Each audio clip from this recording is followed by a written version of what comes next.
अस्सलाम वालेकुम, welcome to my channel doctor Salman Majid.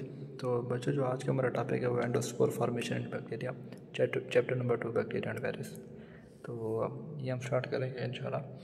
तो basically endospore formation in bacteria, bacteria के अंदर इसका मतलब एक बैक्टीरिया के अंदर एंडोस्पोर बनते हैं। अब बैक्टीरिया के अंदर एंडोस्पोर बनते हैं क्योंकि हमने ये देखना है कि अगर कोई भी अनफेवरेबल कंडीशन आ जाए, लाइक हमारी जो बका है, हर चीज़ चाहते हैं कि वो इस दुनिया में लंबे अरसे के लिए रहे, उसे कोई बीमारी है या उससे वो उसको वो पाई सके, और वो कोई भी अनफेवरेबल कंडीशन, इन्वायरमेंटल कंडीशन उसके खिलाफ वो रेजिस्ट कर सके।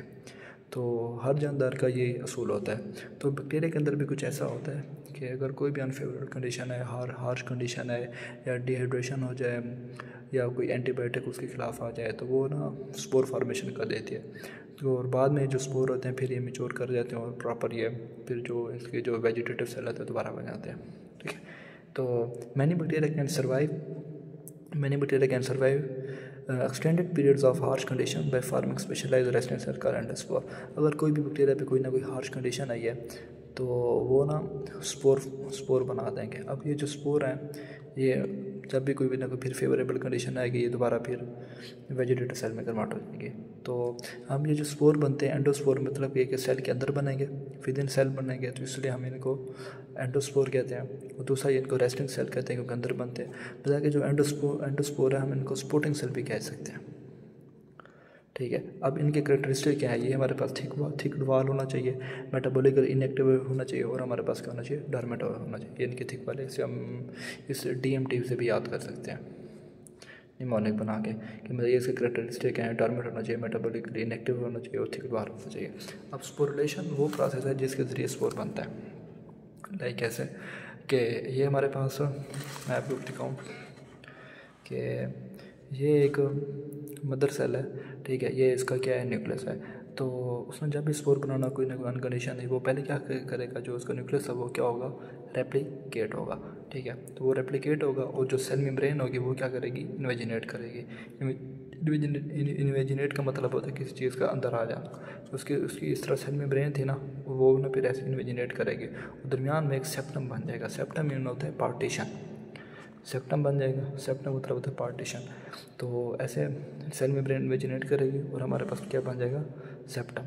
अब ये सेप्टम बना है, और उसने ये जो हमारे पास जो नया जो ये DNA जो उसका मॉलिक्यूल्स जो बना है, जो इसने डिवाइड किया है, रेप्लिकेट किया है, तो ये ना इसको सराउंड कर लेगा। तो हमारे पास अब ये 2 कापीज बन गए, एक ही प्रीवियस कापी, एक हमारे पास न्यू कापी। अब जो नेक्स्ट स्टेप होगा उसमें जो सेल मेम्ब्रेन होगी, ये दोबारा इसके अराउंड आएगी और एक ना डबल लेयर बना देगी। मतलब कि एक तो ये पहले इसका ये जो हमारे पास जेनेटिक मटेरियल DNA था, एक तो ये पहले एक लेयर से सराउंड था, अब दोबारा इस ये सेल मेम्ब्रेन है ये अगेन, और इसने दोबारा इसको सराउंड कर देगा। फिर इस तरह का बन जाएगा, मतलब कि डबल लेयर बन जाएगा। एक जेनेटिक जो मटेरियल है इसके इर्द गिर्द एक और लेयर बन जाएगी, जो पहले वाली थी, एक उनके दरमियान दूसरी लेयर बन जाएगी इसके इर्द गिर्द। ठीक है। तो अब ये जो लेयर्स है ना, इनके दरमियान बन जाएगा हमारे पास पेप्टाइडोग्लाइकन। जो पेप्टाइडोग्लाइकन, ये भी इसको वो एक्स्ट्रा इसकी कवरिंग के लिए होते हैं पेप्टाइडोग्लाइकन। तो आपको पता है कि बैक्टीरिया की जो सेल वाल होते हैं उसके अंदर पेप्टाइडोग्लाइकन होते हैं। तो बाद में इसकी डिहाइड्रेशन होगी, यहाँ से वाटर निकल जाएगा, और जो हमारे पास इधर ये जो हमारे पास जो ये प्रीवियस हमारे पास जो पहला था, जो DNA मालिक्यूल था, वो डिसइंटीग्रेट कर जाएगा, वो टूट जाएगा, और ये जो हमारे पास नया स्पोर बना ये रिलीज़ हो जाएगा।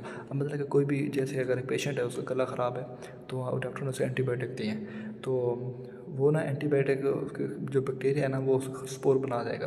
तो जो उसके जो पुराने जो उसके वेजिटेटिव सेल थे जिनसे नए स्पोर ने बनना है, वो तो हो जाएंगे ख़त्म, लाइक इधर आके वो डिसइंटीग्रेट हो गया। बट उसका जो नए उसने अपने स्पोर, लाइक नए उसने अपने डॉटर बना दिए, वो ना जैसे भी फिर कंडीशन फेवरेबल होगी वो दोबारा मिच्योर होंगे, और फिर वो वेजिटेटिव सेल बना देंगे, फिर वो डिजीज़ काज कर सकते हैं। इसके लिए होता है कि मतलब प्रॉपर ट्रीटमेंट करे, जो डॉक्टर एंटीबायोटिक देखता है उसको प्रॉपर टाइम के लिए खाया जाए।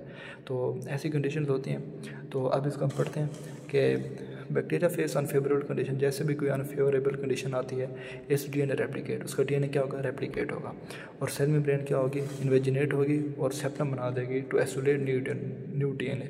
जो न्यू DNA होगा उसको अलग करेगी।